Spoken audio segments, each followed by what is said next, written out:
Scott Bartnick has made the most of his time during this COVID-19 crisis. He started a seven-figure PR firm in 6 months during quarantine, and now, as the owner of Otter Public Relations, he says that we can all experience success in the business world during these unprecedented times. He helps people in the Orlando area build effective sales channels and brands in order to scale. He joined me this week to discuss his interesting entrepreneurial story and how we can all follow in his similar footsteps.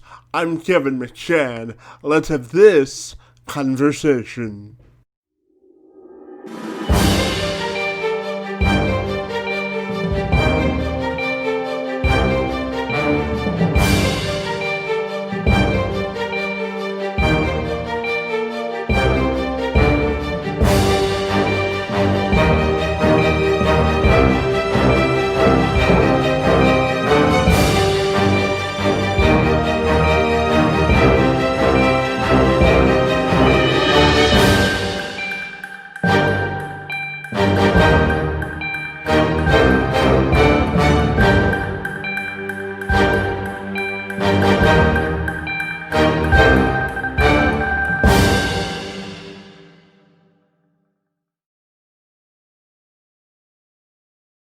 Fantastic, Scott. So if you're ready, we'll welcome you to the program, and we're excited to learn all about your entrepreneurial journey. Thanks so much for being here this afternoon, and so great to see you. I'm excited to be here, Kevin. Thank you for having me. Scott, they tell me that you created a seven-figure business in 6 months in quarantine. So I'm just wondering if I can start you off by asking you how you did it, buddy. Yeah, of course. I'll give you a little bit of my background. I'm an engineer, and I worked for a Fortune 500 company for a couple of years. Kind of didn't really love what I was doing. I decided to start my own business, and that was about 5 years ago at this point. And so I've been dabbling as an entrepreneur, had some successes, done a lot in e-commerce, and really once quarantine hit, I just kind of hit my first home run in a sense. I started a PR firm based off of all the work I've done in the past. I've always run PR for my companies, and I had people asking me how I was getting the publications done and getting placements. And so I started doing it for friends and family. And I think that's how all in any good business starts, is just doing them for your friends. People want to know how you're doing something. And so I started Otter PR with my business partner, and it just took off like wildfire. It's the fastest growth I've ever seen that I've been involved in a business. So it's been a pretty incredible journey. And we now employ 30 people. So it's been cool to hire people during a recession versus letting people go and potentially being jobless. And you brought that up, that you employ 30 people. So I'm wondering how or your advice to people trying to run a business in the age of a pandemic. So I think that leads to actually a lot of opportunities if you're able to focus on having a good service is important, obviously, and then getting that sales. One of our advantages, because it's a downturn, people are struggling to find jobs where they've been let go. So we actually being in Orlando, we hired publicists from Universal and Disney and bought out really small firms that were struggling. They were solo entrepreneurs who were just struggling but had a small book. And we just brought them on and kind of embedded their process into our business. And it helped us grow very quickly. So we were very aggressively taking advantage of the downturn and putting it to our advantage. And I know that you have degrees that are specialized in public relations. So I'm curious to know how you think the public relations field has changed within the last 3 to 5 years. Yeah, so my background isn't actually PR. My background is engineering. And I think that one of the unique things about Otter PR and our company is no one that founded the company has traditional PR experience. We have more of a marketing experience. So we're taking PR and trying to turn it into a marketing platform. So really focusing on that branding. And I think one of the unique things is really just the strategy of getting publications. We guarantee publications, and we do that through guest posting, podcasts, feature articles. But there's always opportunity to get placements. It's just being aggressive and finding those placements. There's so many ways to get on podcasts like this and to help people kind of share their story. And I'm also curious to know, what do you think is the secret sauce? Because you fashion yourself as a serial entrepreneur. So I'm wondering what your thoughts are through that sentiment. How can people become serial entrepreneurs? So I don't think there's a secret sauce. I think one thing that really helps is a mentor. Definitely attach yourself to a mentor, but then it's just a personality. It's the willingness to continue to try and the willingness to lose. I've definitely had several businesses fail. Actually, when I was founding Otter PR, I was facing bankruptcy due to COVID and inventory issues and cash flow, and businesses just shutting down. So I have no fear of loss, and I've bootstrapped and lived off of nothing. And I've traveled to Asia with just a suitcase and a couple dollars to my name.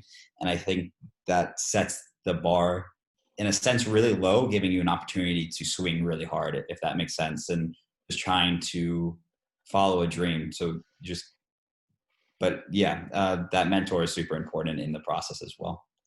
And I know you're a published author, so congratulations on that.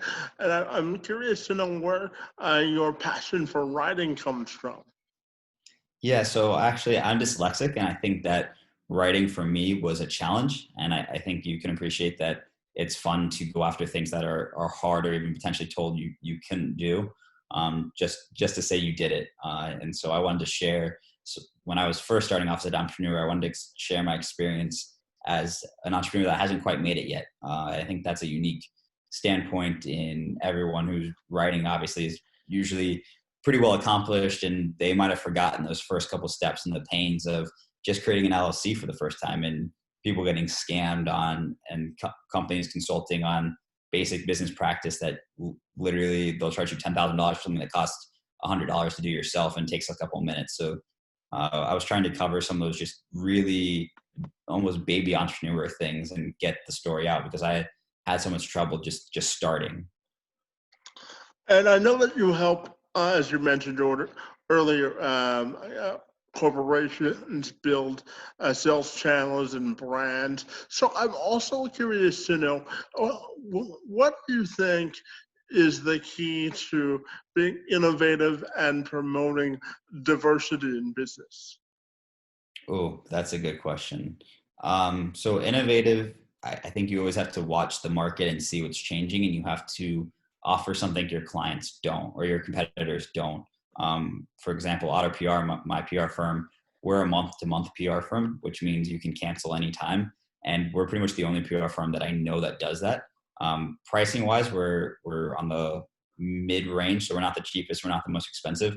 That month-to-month gives us the ability to kind of innovate in a space that normally makes you sign a 6-month to 12-month contract. So people that don't want to risk that or aren't sure if they can afford it have a new opportunity to join a major firm versus these firms that are going to lock you in a 12-month, $10,000 contract. And so it's just finding ways to stand out and be different to the competition. That's really going to help you innovate. And then with the new sales channels, I mean, this is more on the marketing side, but we do a lot with Amazon. But whether you're a service or e-commerce, you have to try to find where your clients are or where your ideal clients are and market to them there. So if you're e-commerce, a lot of it right now, a lot of that opportunity is Amazon. But for us, we do marketing towards different strategies. So we're bringing clients from LinkedIn, from Instagram, from email, from paid ads. We're just trying to touch all these markets and become good at them to pull in those new clients. And I call them sales channels, is basically even text message marketing, things like that, just to bring new clients in.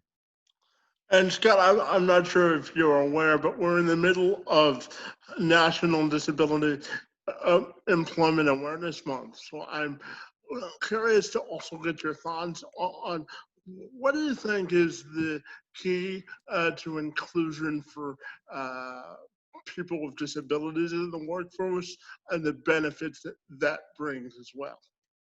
Yeah, of course. I think this is a really cool time for that, just because the ability to work at home is now more of a standard. So your disability, as long as you can function at a level that's required for the job, shouldn't really affect you as much because you have that opportunity to work from home. So we have most of our staff is working from home, and we don't even ask or see necessarily them. We'll have a phone interview and we'll see their work.